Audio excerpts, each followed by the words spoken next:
예, 하나님 말씀 마가복음 4장 35절로 41절 말씀을 한 마음으로 읽겠습니다.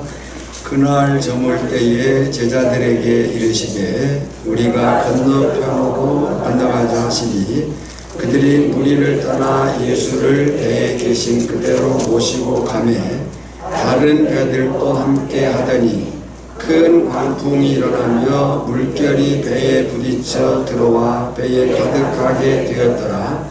예수께서는 고물에서 베개를 메고 주무시더니 제자들이 깨우며 이르되 선생님이여 우리가 죽게 된 것을 돌보지 아니하시나이까 하더니 예수께서 깨어 바람을 꾸짖으시며 바다더러 이르시되 잠잠하라 고요하라 하시니 바람이 그치고 아주 잔잔하여지더라. 이에 제자들에게 이르시되 어찌하여 이렇게 무서워하느냐 너희가 어찌 믿음이 없느냐 하시니 그들이 심히 두려워하여 서로 말하되 그가 누구이기에 바람과 바다도 순종하는가 하였더라. 모든 성경은 성령의 감동으로 기록된 하나님의 말씀임을 믿습니다. 아멘. 이 시간은 이미 여러 차례 강조한 대로 여태징 선교사님 남미 브라질에서의 사역과 또 중남미 니카라과에서 사역하시고 은퇴하시고 현재는 대응에 기여하시는 줄 압니다. 말씀 주실 때 큰 은혜 있기를 원합니다.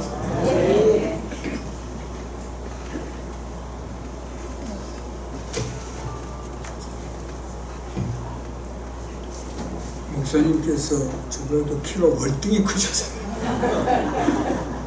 마이크 조정이 필요해. 반갑습니다.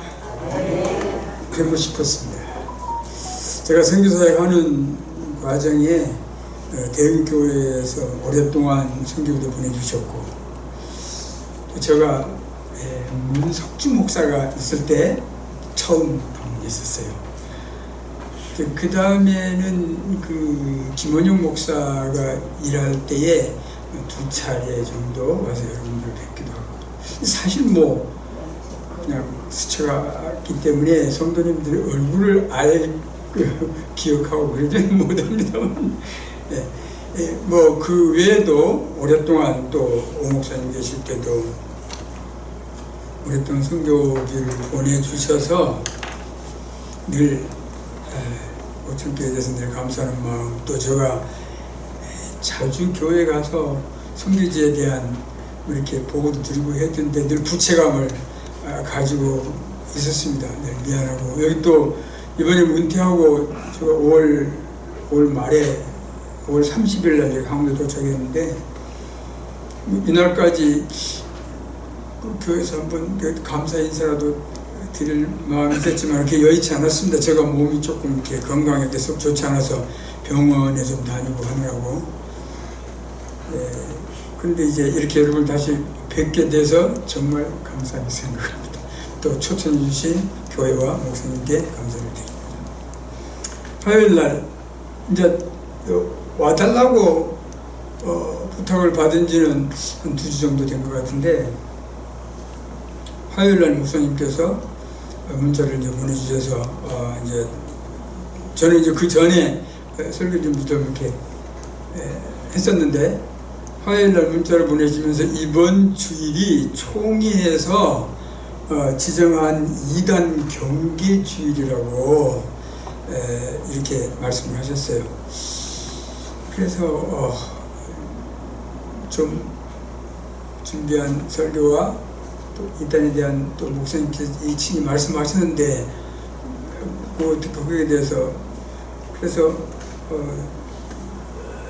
설교와 이단 경계에 대한 두 가지를 어떻게 조화롭게 할 수 있을지 여러분들 아시듯이 선교사들은 전문 설교자가 아닙니다. 우리 목사님 같은 이렇게 목회를 하시는 분들은 설교에 전념하시고 이렇게 하지만 선교사들은 대부분 그냥 필드에서 일을 하는, 물론 선교사지만 제가 오랫동안 목회를 또 선교사에서 했기 때문에 그렇긴 하지만 아무튼 선교사들은 설교 전문가들이 아닙니다. 그래서 목사님이 늘 설교하시는 그런 양질의 설교를 들어오시다가 되게 그러잖아요. 선교사 가끔 방문하죠. 그러면 선교사들 설교 들어보면은 참 그럴 때가 참 있을 거라고 생각을 해요. 이해합니다. 근데 그런 일 때문에 그래요. 선교사들은 그런 필드에서 일하는 일꾼들이지 이렇게 막 설교를 이렇게 성경을 연구하고 그런 쪽이 아니라서 약간 좀 그 부분이 미숙이 있다. 저는 그렇게 생각을 합니다.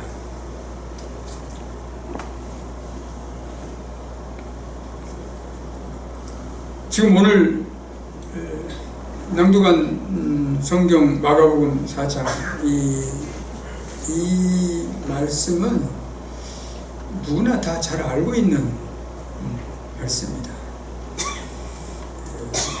마태복음에도 있고 마가복음에도 있고 누가복음에도 있습니다. 근데 이 사건에 대해서만큼은 세 복음을 이렇게 비교해 볼 때 주로 대부분은 역사적으로 그리고 그 성경 사실을 자세하게 기록하기는 누가가 그 사람이 또 뭐 의사였다죠. 그러니까 좀 더 자세한 쪽이에요.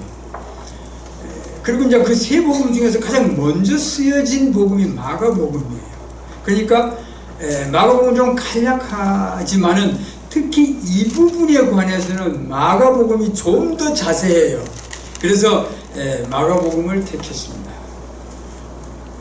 예수님께서 가버나움을 중심으로 공생애를 시작하셨죠.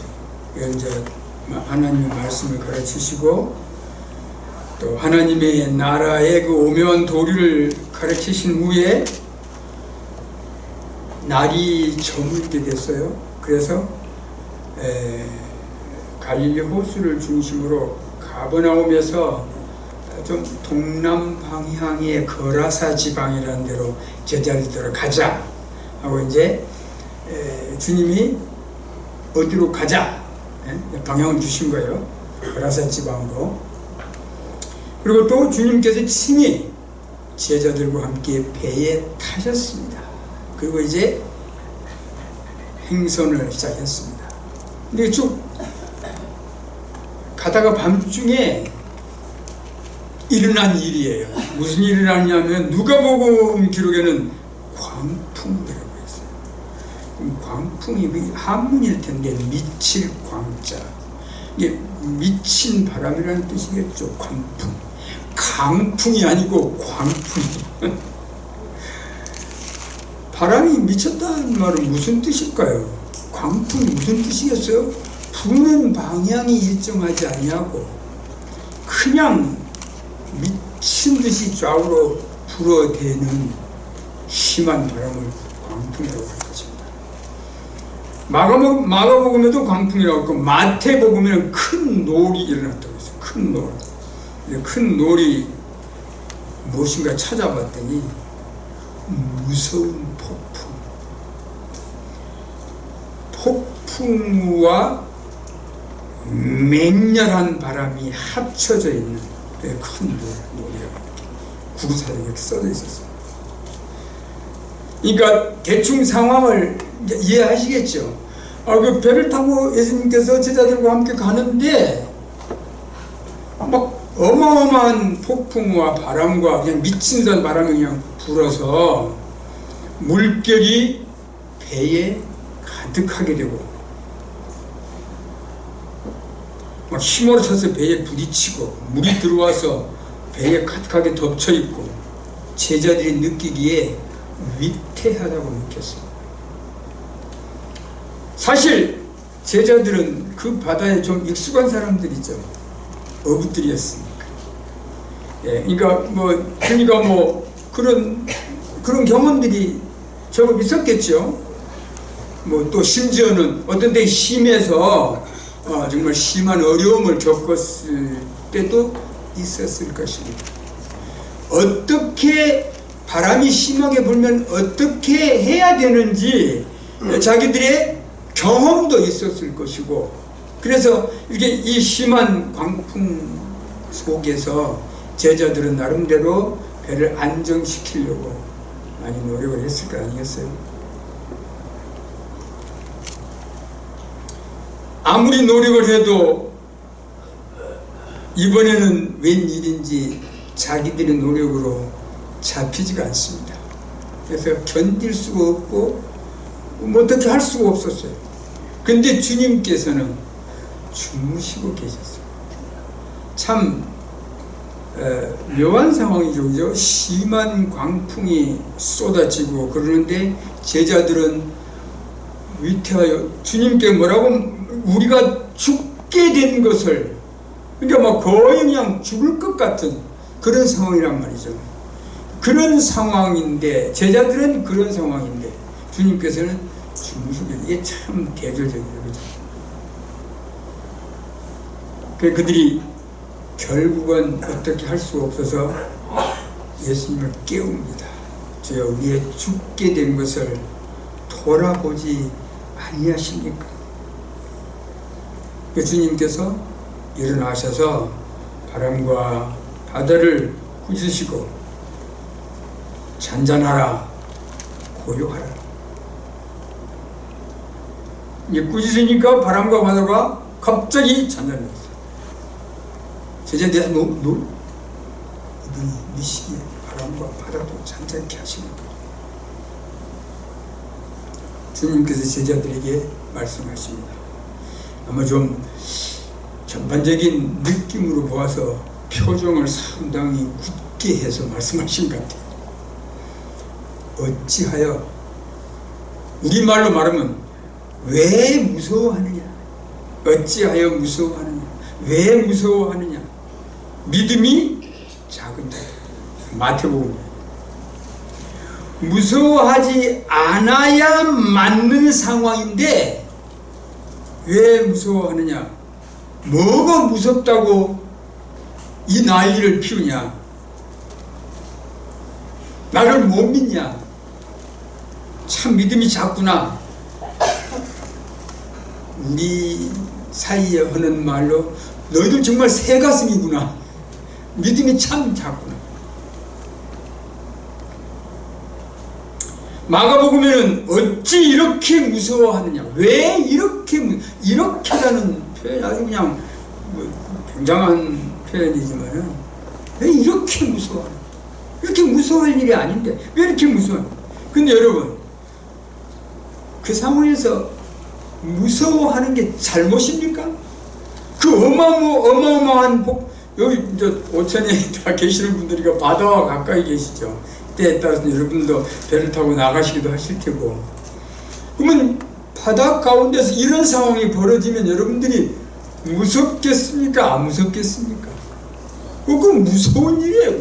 대단히 무서운 일입니다. 그래서 주님께서는 내 믿음이 어디 있느냐? 이 믿음이 작은 자들아. 왜 이렇게 무서워하느냐? 왜 믿음이 없느냐? 근데 주님의 그 말씀 속에는 사실 어떤 책망의 의미가 있어요. 무서워 말았어야 하고 믿음이 있었어야 할 터인데 너희들이 그러지 못했다는 거잖아요. 그럼 주님께서 왜 이렇게 말씀하셨을까요? 그냥 공연히 하시는 말씀이 아니에요. 제자들은 주님과 함께 보낸 세월이 있고 주님께서 가르치신 말씀의 내용이 있고, 그래서 주님 편에서 보자면 내가 너희들에게 얼마나 많은 가르침을 주었느냐, 많은 사람들에게 가르칠 때 너희들이 다 듣고 있었지 않느냐. 하나님의 나라에 대해서 설명할 때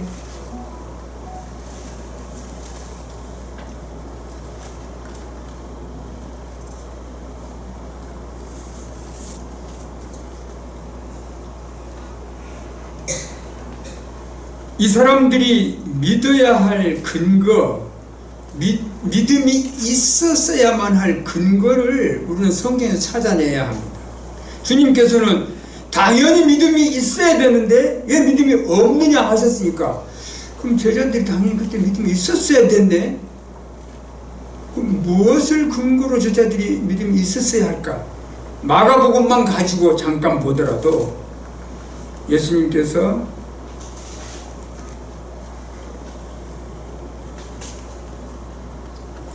세례를 받으시고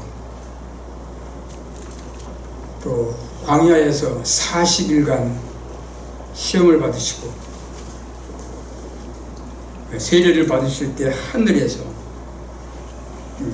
비둘기 같은 성령이 그 머리 위에 있고 하늘에서 소리가 들리기를 너는 내 사랑하는 아들이라 내가 너를 기뻐하노라. 예수님이 세례 받을 때 광야에 40일간 시험 받으시고 갈릴리 가버나움에 사시면서 회개의 복음을 전했습니다. 여기까지는 제자들이 부름받기 이전 일이에요. 사실 따지면 그 이전에 그들에게는 구약 성경이 있었지. 그러니까 구약 성경을 쭉 보더라도 오리라 한 메시아에 대한 예언들이 구약 성경에 충분하게 나타나 있단 말이죠. 그 사람들이 다 그 회당에서 공부도 했을 거고 구약 성경을 잘 보면은 그런 것을 느낄 수 있었을 테고, 이제 그들이 부름을 받아서 내가 너희를 사람 낚는 어부가 되게 하리라 하고 주님께서 그들을 부르셨어요. 부르시고는 이때부터는 이제 제자들이 직접 예수님과 함께 지금 이제 당하는 상황이에요. 무슨 상황이에요? 안식일에 가버나움 회당에 가서 가르치시니까 그 가르치심이 놀라워서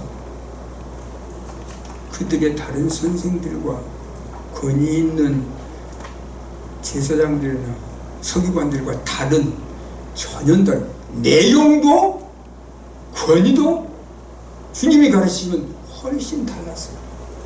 그러니까 그것들이 제자들이 다 그 가르침을 듣고 있었을 거 아니에요? 정말 다르구나. 놀랍다. 때에 따른 더러운 귀신을 쫓아냈어요. 그러니까 뭐 귀신 들린 사람이 와서 당신은 하나님의 아들입니다 하고 막 귀찮게 하니까 예수님께서 귀신을 모여서 나가라고, 그 사람에서 나가라. 그러니까 막 이 귀신 들린 사람에게 큰 소리를 지르가면서 나갔어요. 이걸 누가 봤어요? 제자들이 보고 있었다. 오, 주님이 그러신 분이시고.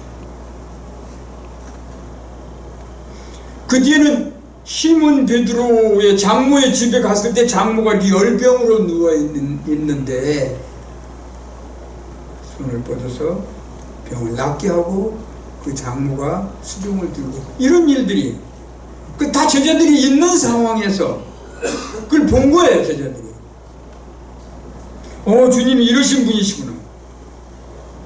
그 중풍병자를 낫게도 하시고, 중풍병자가 친구 4명이서 그 담가를 데리고 가가지고 사람들이 너무 많이 있으니까 못 들어가니까 지붕을 뚫고 주님 앞으로 내렸습니다. 주님께서 그 중풍병자를 낫게 하셨습니다. 이런 것들을 제자들이 보았단 말이죠.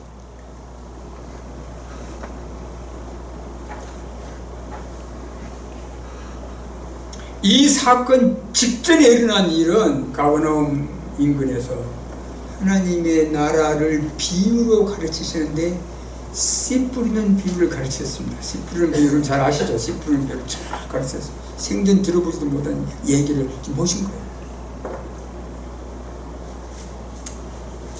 이제 이 일 이후에 지금 오늘 사건이 발생한 거예요. 그러니까 여기까지만 보더라도 제자들이 병자를 낫게 하시는 주님을 보고 턱이 떨어지게 입을 벌리고만 있을 일이 아니라 이분이 누구신가? 어떻게 이분이 이렇게 병자를 낫게 하시는가? 이 당연한 것으로는 그 주님의 모습을 보고 제자들의 생각이 주님의 본체를 향했어야 돼요. 그 사건만 보고 놀랄 일이 아니고, 이런 일을 하셨구나, 정말 주님은 대단하시다, 능력 있으시다, 그러고 앉았을 일이 아니라 그 너머에는 이분이 정말 어떤 분이신가 예수님의 본체에 접근해가는 생각을 가지고 있었어요. 만약에 그들이 그랬더라면 지금 이 상황에서 믿음이 있어야 마땅한 거죠. 그러니까 주님의 책망이 그냥 뭐 광풍 일어서 방방 뛰고 있는 그 제자들을 그냥 공연히 책망하신 게 아니고 너희들이 당연히 믿음이 있어요. 오늘 여러분 성경 한번 펴보세요.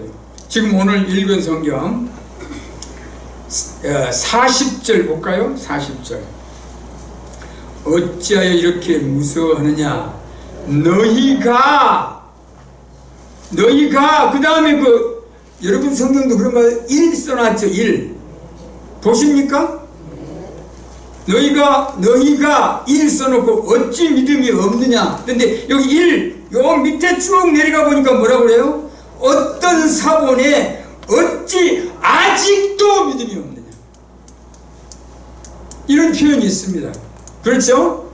이게 무슨 뜻이에요? 제자들은 아직 예수님이 책망하시면 너희가 어찌 아직도 믿음이 없느냐? 나를 따라다니면서 많은 것을 들었고 배웠고 나에 대해서 직접 말씀도 들었고 내가 행하는 걸 모르는 것을 보았지 않느냐?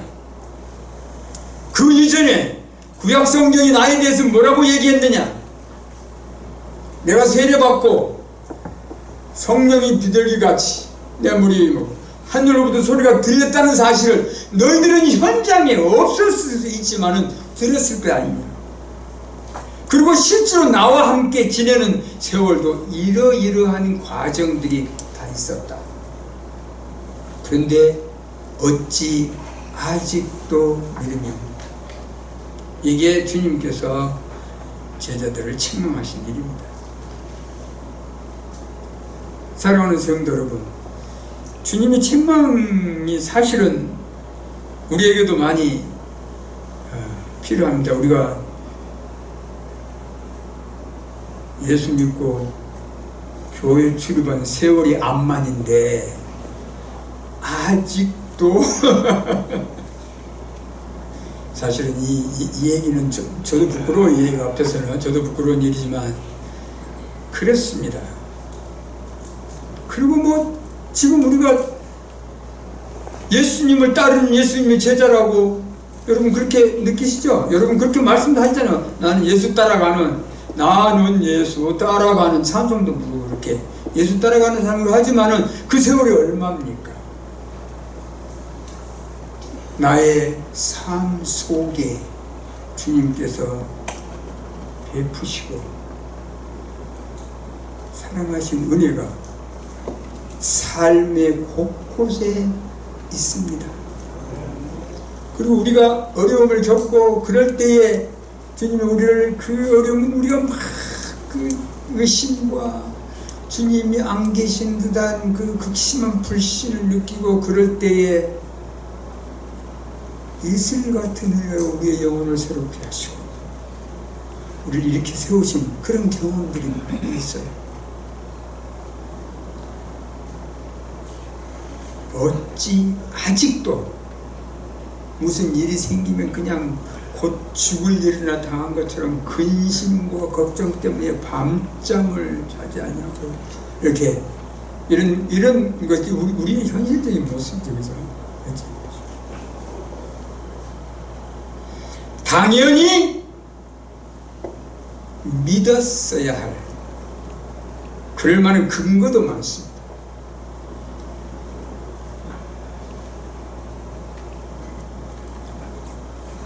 아버지가 큰 오천 바다 앞에 큰 배를 가지고 돈도 잘 벌고 배만 있는 게 아니고 밭도 3,000평이나 돼가지고 고추, 양파, 이런 거 파니까 돈이 지금 부자예요. 야, 너 말이지 공부 잘해라. 고등학교 졸업하면 내가 서울로 너 대학 보내줄게. 그리고 대학 공부 잘하고 나면은 그 다음에 내가 미국으로 너 유학 보내줄게.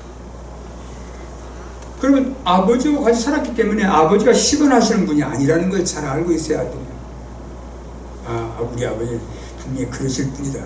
능력이 있어. 왜냐하면 살아가는 속에 내가 내가 서울에서 막 대학 다닐 때 꼬박꼬박 내 생활비와 학비보다 더 많은 돈을 늘 보내주셨습니다.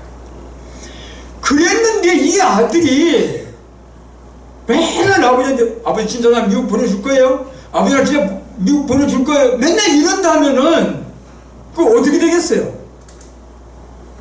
자, 너 나 못 믿냐? 믿죠.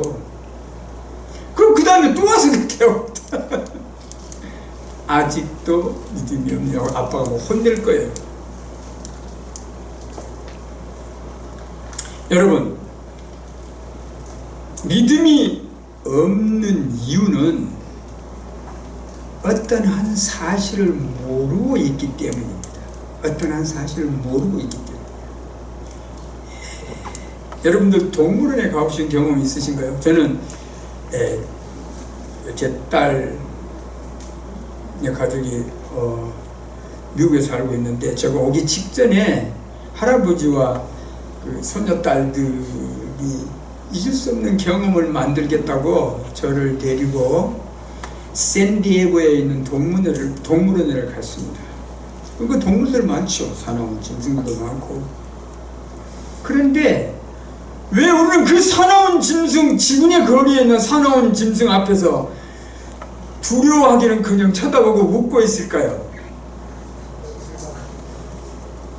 한 가지 사실을 알고 있기 때문이에요. 그러잖아요.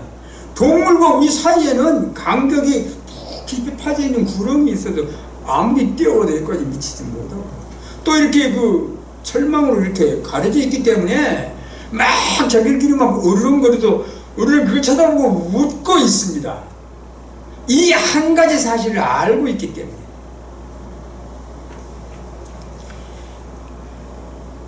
기독교 고전으로 유명한 철로 역정이라는 책이 있어요. 여러분 다 읽어보신 분들이 계실 것입니다. 거기는 기독교가 장망성을 떠나서 천성을 향해서 가는 길에 사자가 있어요. 맹렬한 사자가 그냥 탁 버티고 그냥 이빨을 드러내고 발톱을 세워서 기다리고 있습니다. 고양이가 살짝만 긁어도 고양이 발톱도 대단해요. 사자의 발톱, 이거 하나 맞으면은 1톤인가 2톤이래요. 그 힘이. 그래서 사람이 맞으면 그냥 그 자리에서 그냥 가는 거예요. 억겁이라는 사람을 다 나타납니다. 저 사자도 굉장히 가지 말자. 돌아가. 저 사자 때문에 못 간다. 돌아가자. 그러니까 보니까 기독교가 보니까 정말 사자가 너무 무섭게 생긴 거예요. 막 가슴이 떨려요. 근데 경성이라는 사람이 나타납니다. 야, 저 사자 무서워하지 마. 저 사자는 보기에는 저래도 사슬에 묶여 있어. 그래서 너가 똑바로만 가면은 아무리 너를 향해서 이렇게 해도 절대 사자가 너를 미치지 않는다. 너에게 도달하지 않는다. 이렇게 경성이 일러줍니다. 묶여있다 해도 사자는 사자예요. 그렇죠? 묶여있다 사자는 사자입니다. 맹렬한 곳에 어디 안 가요. 그렇지만 가운데 길로 쭉 가면은 이 사자가 미치지 않습니다. 그렇죠? 그래서 그 사자를 무섭지만은 지나가는 일이 있어요. 뭘 알기 때문에 사자가 가까이 지나갈까요? 기독교는 한 가지 사실을 알고 있어요. 이 사자가 묶여 있다는 사실. 그래서 무난하게 거기를 지나가게 돼요. 우리네 인생살이에 보면은 다 지나버렸으니까 생각해보면 그렇다 하지만 그 당시에는 사자같이 무서운 일들인데 지나놓고 보니까 참 웃음이 나오는 그런 일도 있을 거예요. 그렇지 않습니까? 지금 이 제자들이 무서워한 이유가, 무서워해야 될 이유가 없는 거예요. 어디로 가자 하고 방향을 주신 분이 누구십니까? 그리고 주님이 어디에 계십니까? 느그만 가라가 아니고 배에 길 계시는 거예요. 방향도 주시고 함께 가시는데 여러분 이거만큼 안전한 것이 어디 있습니까? 우리 삶에 주님이 야, 이 길을 해라, 이 길로 가자 하시고 주님이 동행하시면, 주님이 동행하시기를 간절히 바라시죠. 여러분 주님이 왜 그거만큼 안전한 것이 어디 있어요? 내가 가는 길이 방향이 틀린 거 아니고 또 주님께서 친히 같이 가시고 이거만 안전한 것이 없는 거예요. 제자들은 여기에서 좀 뭐라 그럴까요? 제자들은 자기들이 주님을 모시고 간다고 생각하는 것 같아요. 실제로는 주님이 제자들을 데리고 가시는 겁니다. 어디로 가자! 주님이 가시니까 주님이 제자들을 데리고 가시는 거예요. 제자들이 주님을 모시고 가는 상황이 아니고. 그것도 주님이 어떤 분이시냐고 다 봤잖아 지금 이 사람들이. 그래서 주님께로부터 어찌하여 믿음이 아직도 없느냐 책망받아 마땅하다.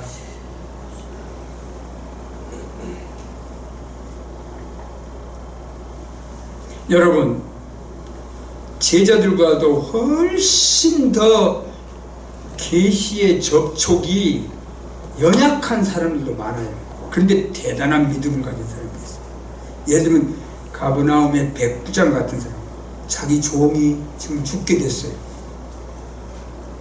여러분 로마 군대의 백부장이 어떤 사람들이냐, 어려서부터 로마에서 살아가지고 로마의 문화에 익숙하고 공부도 잘하고 신체도 건강하고, 그래서 소위 우리나라로 말하면 육사 출신이에요. 백부장이면 초급 간부예요.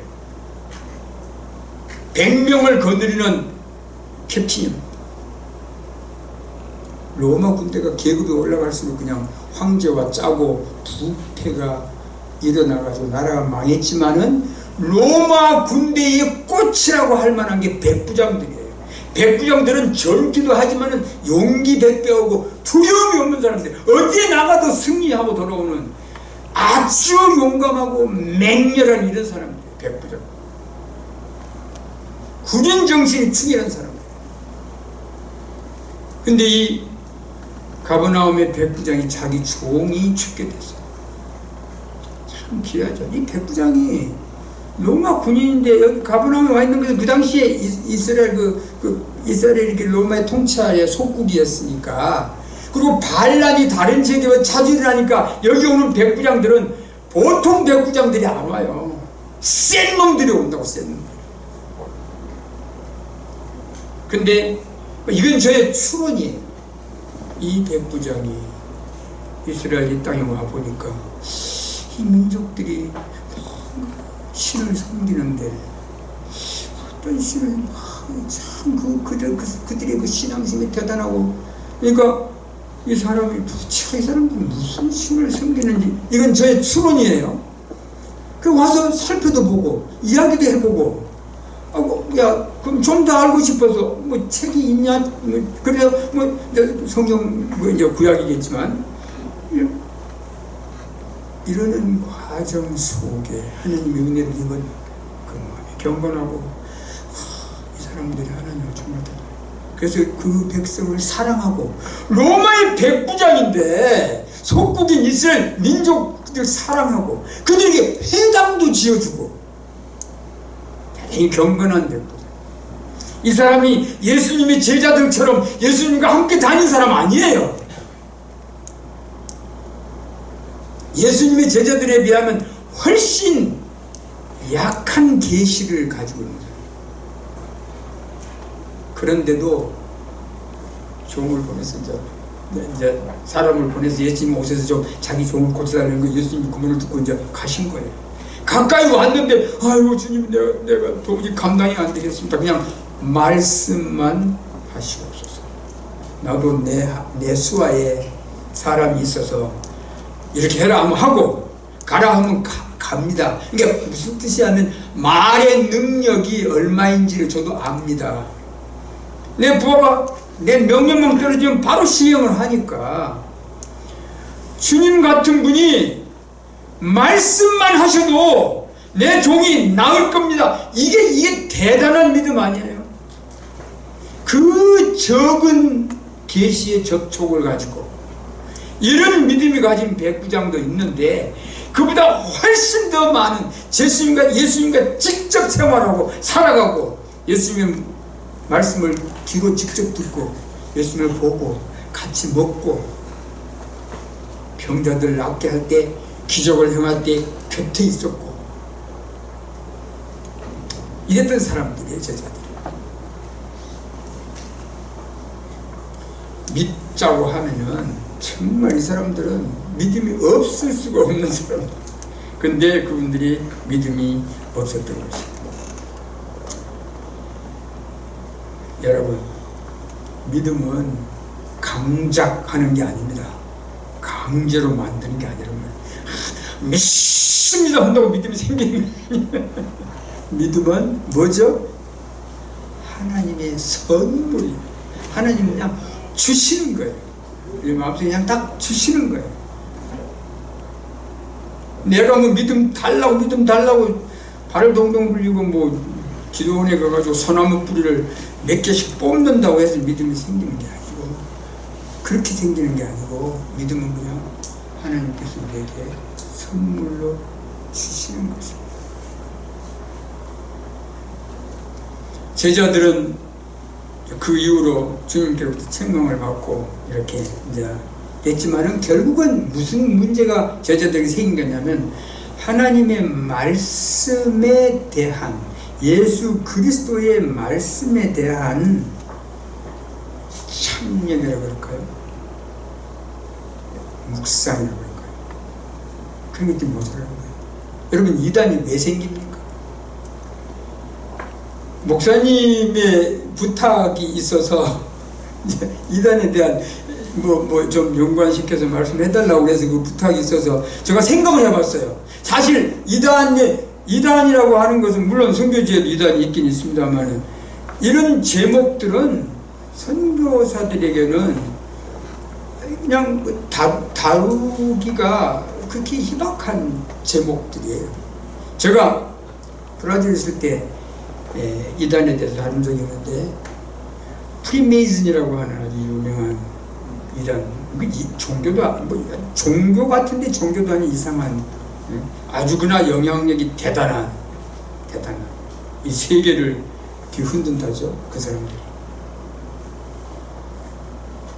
그것과 트레이스 지아스라고 하는 그런 사실들이 브라질에 막 퍼져가지고 어려울 때 그 일에 대해서 반박하고 교회를 지키고 맞서기 위해서 그때 공부를 했던 적이 있습니다. 그 이후에는 한 번도 이단에 대해서 다뤄본 적이 없어요. 목사님 말씀하셔서 이단이 되게 왜 이단에 빠지게 되는가 하면 말씀 공부가 충분치 않아서 그래요. 성경 공부가 충분치 않아서 발생한다고 생각합니다. 우리에게는 말씀이 있고 칼빈은 말씀을 공부할 때 경건이라고 하는 덕목이 바탕에 깔려 있어야 된다고 했어요. 경건이라고 하는 덕목이 있고 그 경건의 터 위에서 하나님의 말씀 받아야 그 말씀이 제대로 우리에게 들어오는 걸 얘기했습니다. 그리고 그가 덧붙이기를 하나님의 말씀을 들을 때 혹은 읽을 때 하늘에서 천둥 소리 같은 느낌으로 느끼지 않으면 그 누구도 성경의 제자가 될 수 없다. 그런 얘기를 했습니다. 저는 정말 참 굉장히 중요한 얘기라고 생각합니다. 하나님의 말씀을 우리가 배울 때 그냥 컴퓨터 책 그 다음에 또 매뉴얼 있잖아요. 그죠? 무슨 휴대폰 하면 거기 매뉴얼이 따라오잖아요. 그런 거 읽듯이 성경을 어떤 그런 정보를 얻기 위해서 읽는 그런 정도 가지고는 절대로 성령의 제자가 될 수 없습니다. 경건이라고 하는 귀중한 덕목이 바탕에 깔려 있어요. 그리고 거기에 서서 하나님의 말씀을 받아야 되는 것입니다. 그래서 성경을 바로 받아야 돼요. 공부를 잘 해야 돼요. 그 다음에 성경 외에도 교리라고 하는 것이 우리 교단에 있죠. 노그마라고 하는 것인데, 성경은 물론 아닙니다. 교리가 성경은 아니라 성경과 배치되지 않습니다. 성경은 그냥 뭐라고 그럴까요? 큰 그냥 그 광산에, 큰 광산과 같아요. 여러 종류의 보물이 그냥 쌓여있는, 그냥 흙과 돌도 함께 그냥 막 쌓여있죠. 그 중에서 교리는 금은 금대로, 은은 은대로, 하나님에 대한 말씀은 하나님의 말씀대로, 예수님에 대한 말씀 예수 말씀대로, 성령은 성령대로, 구원은 구원대로, 죄는 죄대로, 이렇게 딱딱 이렇게 모아서 논리적으로 창조된 우리의 의식이 이해하기 쉽고 외우기 쉽고 그러기 위해서 만들어진 체계가 교리라고 합니다. 그러나 교리는 성경처럼 절대 무오의 절대 고난을 가지고 있는 건 아니지만 성경과 배치되지 않습니다. 그래서 우리는 이해를 하고 쉽게 이해하고 쉽게 머리에 간직하고 하기 위해서 교리 공부를 많이 해야 돼요. 성경 공부 많이 하고 교리 공부 많이 해야 돼요. 그러나 성경을 아무리 많이 공부하고 교리를 아무리 많이 공부하고 훌륭한 선생님으로부터 뭐라고 말을 많이 들었더라도 개인적인 과정은 있어야 돼요. 그게 뭐냐면은 이제 신학적으로 말하면 독립적인 연구 태도라고 말할 수 있을 것입니다. 그게 무슨 뜻이냐면, 여러분 이제 예를 들어서 제가 지금 오늘 설교했잖아요. 그럼 뭐 여태진 선교사가 설교했는데 이해가 잘 됐다, 은혜 받았다, 얼마든지 그럴 수 있어요. 그럴 수 있지만 정말 중요한 것은 성경에서 확인하는 여러분 개인적인 독립적인 연구 태도가 꼭 있어야 되는 거예요. 심지어는 칼빈이 말했다 하더라도 그것이 성경에서 확인하고, 그럼 그 확인하는 순간이 뭐예요? 나에게 믿음으로 정착합니다.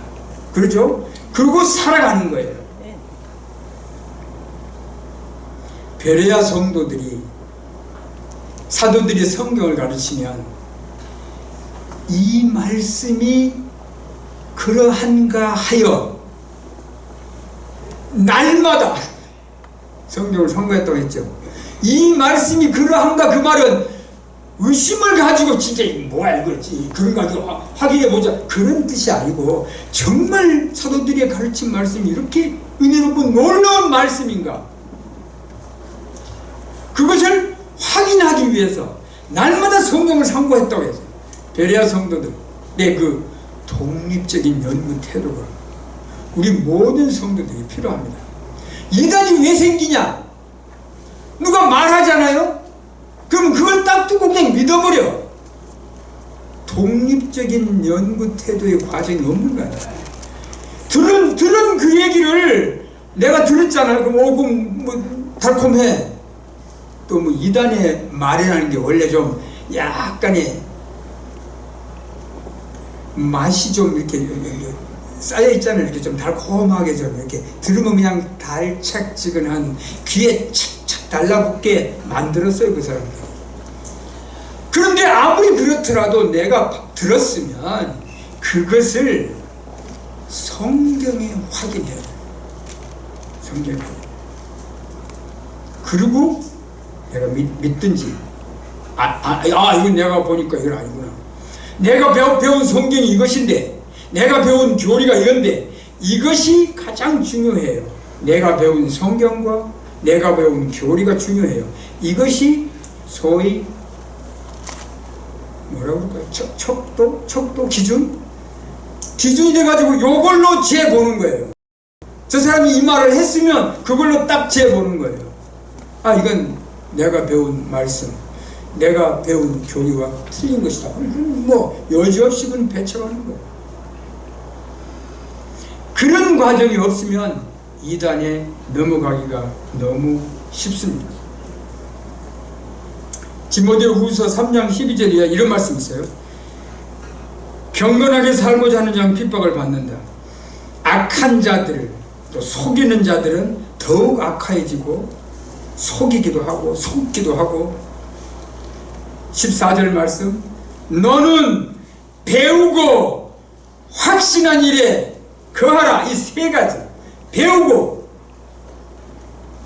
확신하고 거하는 거예요.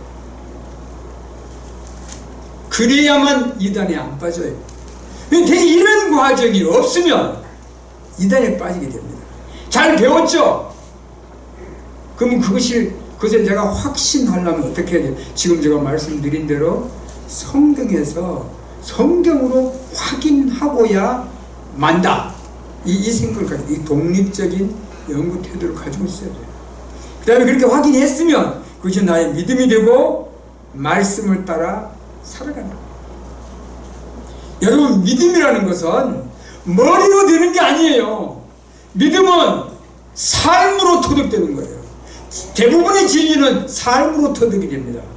하나님의 말씀을 따라서 순종하고 나아갈 때에 거기에서 진리는 터득되는 거지 머리로 터득되는 게 아니에요.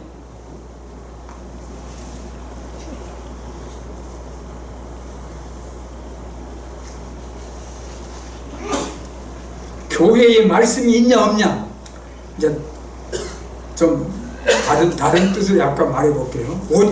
여러분 오천교회에 말씀이 있습니까? 그럼 여러분 다 아멘 할 거란 말이죠. 말씀이 있습니까? 아멘 할 거란 말이죠. 그 교회에 말씀이 있다 하는 뜻은 무슨 뜻입니까?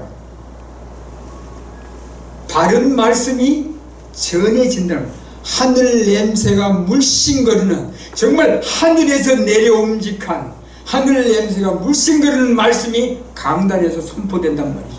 그 말씀이 있는 거예요. 아멘. 그걸로는 부족합니다. 거기에 뭐가 있으냐면 선포되는 말씀과 성도들의 순종의 덕이 합쳐져서 전해지는 말씀이 여러분들의 손발 끝으로 나갈 때, 이때에 우리는 그 교회에 말씀이 있다 이렇게 말하는 거예요.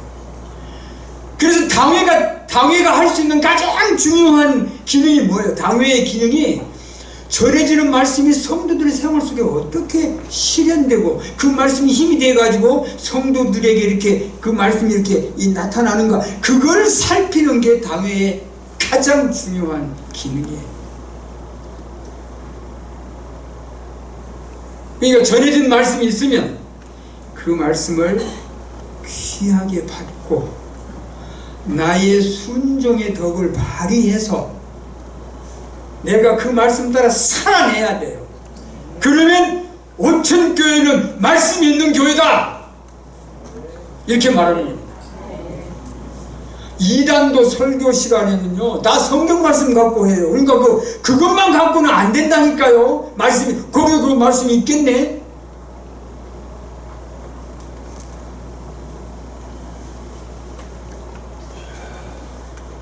그 다음에 이단에 빠지는 또 한 가지 이유는 정상식, 일상식에 만족하지 않기 때문에. 정상식, 일상식이라는 게 뭐예요? 여러분이 섬기는 교회에서 이 강단에서 전해지는 이 말씀에 만족해야 돼요. 만족해야 돼요. 그냥 흡족하게. 아니, 감사하다. 정말 하나님께서 우리에게 이 말씀을 이렇게 주십니다. 만족해야 돼요. 여기 만족감이 없으면 무슨 일이 생겨요? 큰 문제가 생겨요. 이단이 그래서 발생하는 거예요. 이래. 이스라엘 백성들이 애굽에서 나와가지고 애굽에서 나올 때 챙겨온 양식들이 다 떨어졌어. 곧 죽게 되겠잖아요. 막 모세를 원망하니까 만나와 메추라기를 하나님이 주십니다. 그걸 먹어요. 그걸 먹고 사는 거 아니에요. 뭐 농사질 형편도 안 세지만 아무튼 하나님께서 하늘에서 내리는 양식입니다. 하나님이 직접 주시는 양식이고 고기입니다. 이스라엘 백성들이 얼마나 그 맛있게 감사하고 만족스럽게. 그런데 이스라엘 백성들이 거기에 만족합니까? 얼마든지 그게 이제 진료가. 우리가 애굽에 있을 때는 생선도 있었고 부추도 있었고 참외도 있었고 오이도 있었고 마늘도 있었고 여기 우리는 그것이 없고 그런 것들 다 값없이. 사실은 값없이가 아니에요. 자기들이 노예의 노동을 제공하고 받은 것이지 무슨 값없이야. 근데 그들은 값없이 그걸 먹었다고 생각을 해요. 본질적인 정상적인 밥에 국에 김치에 이런 너무 일상적인 우리의 이것이 일상식이 우리의 삶을 지탱하고 우리의 힘을 주는 거고 우리의 생명을 지탱하는 거잖아요. 근데 이걸 싫어하고 무슨 뭐 톡 쏘는 뭐 딴 것을 그래가지고 이스라엘 백성들이 딱 두 사람 외에는 이 불신의 세대가 전부 광야에서 넘어지고 말았습니다. 구원 못 받았어요. 여러분, 일상식에 만족하지. 하나님이 가장 귀하게 쓰시는 은혜의 방도가 강단에서 선포되는 설교입니다. 그래서 설교는 굉장히 중요한 거예요. 굉장히 중요해요. 그래서 설교 시간에 여러분들이 긴장해야 되고, 정말 하나님이 나에게 좀 말씀 주시는 순간 만족스럽게 받아야 되고, 그 위에 딴 것 부추, 오이, 마늘 그런 거 중요하잖아. 근데 이단들은 딱 그 부분을 노리는 거예요. 딱 그 부분을 톡 쏘는 어떤 말. 그러죠?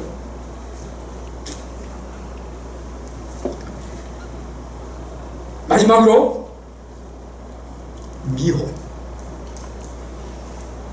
하나님 말씀에 이제 가장 먼저 나타난 미혹이 뭐죠? 에덴 동산에서 하나님이 다 이제 에덴 동산을 만들어 놓고 동산 중앙에 생명나무도 있고 동산 중앙에 선악을 알게 하는 나무도 각종 과일나무가 그냥 동산에 꽉꽉 찼습니다. 무화과나무, 요즘 한참 무화과라서 내 평생 먹은 무화과 숫자보다 요 한 며칠간에 먹은 무화과가 훨씬 더 많습니다. 하도 많이 먹어요. 그게 에덴 동산이에요.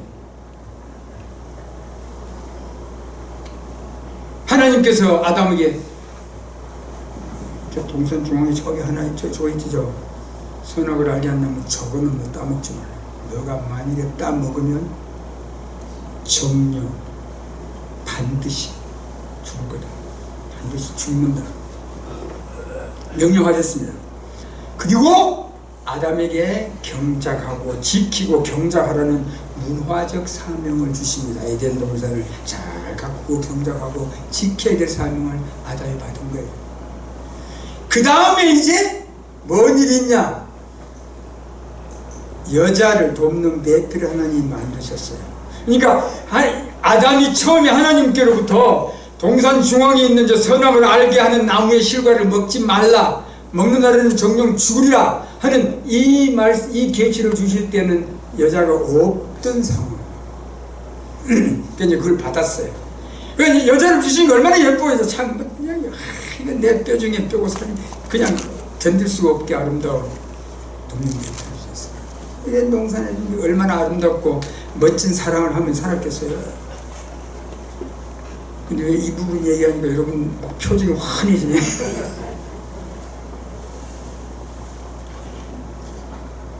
아담이 하와에게 선악과에 대한 얘기 했을까요? 안 했을까요? 네? 당연히 했지. 굉장히 중요한 일인데 당연히 했잖아요. 저거 있잖아. 저걸 절대 보면 안 돼. 같은 거 주고 먹지 마.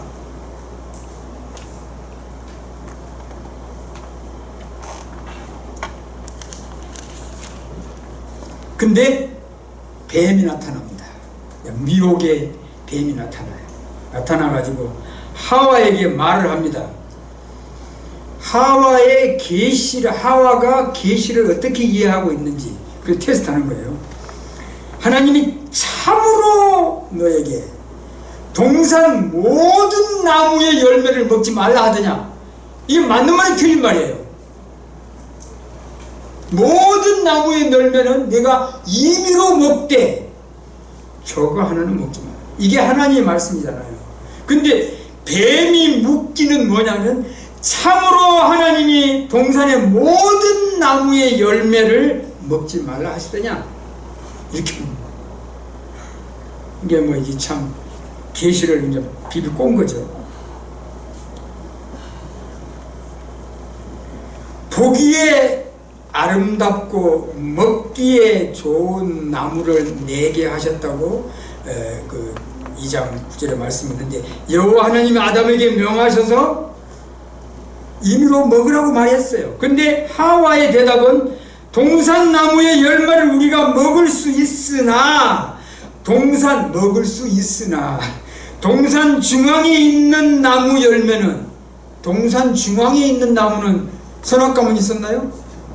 생명나무도 있었단 말이에요. 근데 하와는 어떻게 이해하냐면 동산 중앙에 있는 나무의 열매는 먹지도 말고 만지지도 말라고, 너희가 죽을까 하노라.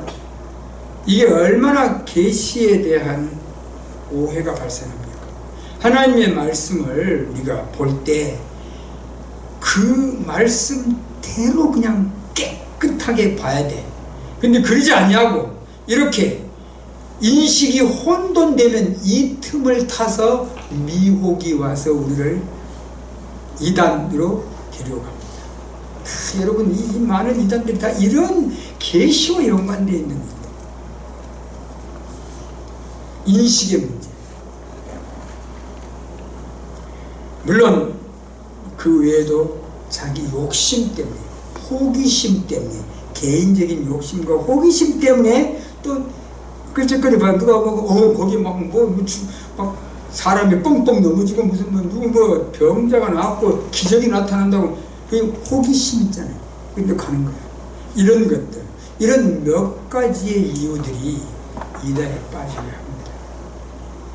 오늘 봤던 제자들의 경우도 하나님의 말씀을 듣고 그 말씀을 따라서 생각이 아름답게 번져가고 깊이 주님을 향해서 나가야 할 텐데, 그 생각에 미진하면서 믿음이 여전히 아직도 그런 상태에 있는 거고, 우리 에덴 동산에서 봤듯이 그 외 여러 케이스에서 하나님의 말씀에 대한 확실한 독립적인 연구 태도 과정이 생략되어 있기 때문에 이단에 빠지게 됩니다. 여러분, 짧은 시간에 여러분의 말 드렸는데 꼭 유념하시고, 이단 경계주의에, 이단에 빠지지 않도록 조심하시고 하나님도 특별히 은혜를 주시길 바랍니다. 하나님 아버지, 감사합니다. 귀한 시간에 주의 말씀으로 우리를 가르치셨사오니 이 말씀 우리의 마음에 깊이 간직하고 날마다 묵상하는 복된 묵상의 삶이 있도록 축복하여 주옵소서. 예수님 이름으로 기도합니다.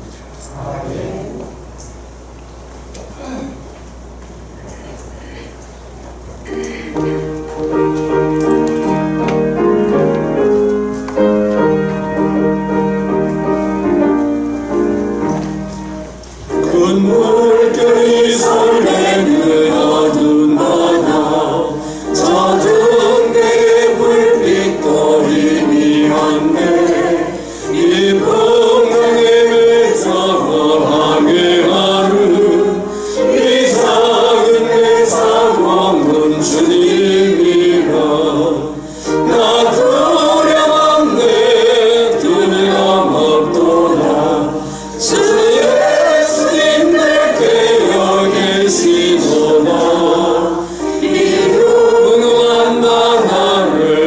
가지라며 저 소망의 나라에 이르리라. 그 분명히 배를 위협하며 자기 보물이 빨려 달려들어 이 바다의 노자가 항해하는 이 작은 배 사고는 주님이라. 나 두려웠도다. 주 예수님 늘 깨어 계시도다. 이 흉흉한 바다를 가지나며 저 소망의 나라에 이르리라. 큰 소리로 물결을 명하시며 이 바다는 고요히 잠자리라. 저 동력이 환하게 밝아올 때 나 주 함께 이 바다 건너가리. 나 두려움에 두려웠도다. 주 예수님 늘 깨어 계시도다.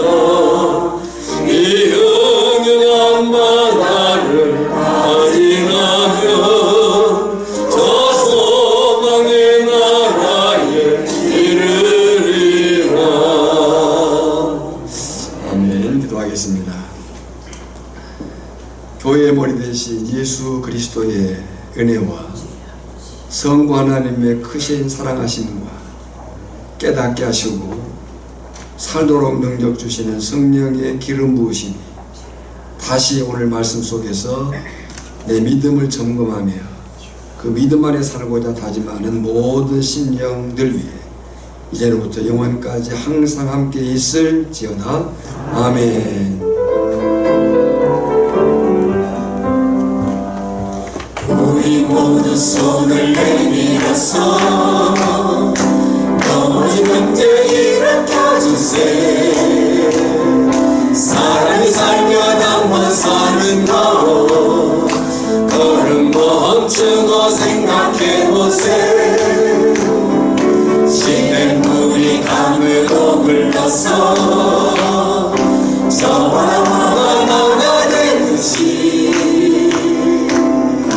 우리는 주 안에서 하나 되었다고. 우리는 하나가 되었다고. 자, 우리 모두 손에 손을 잡고 저 벌판으로서 가세. 옳고 그르고 좋고 나쁜 것을 성경에서 모두 배워라.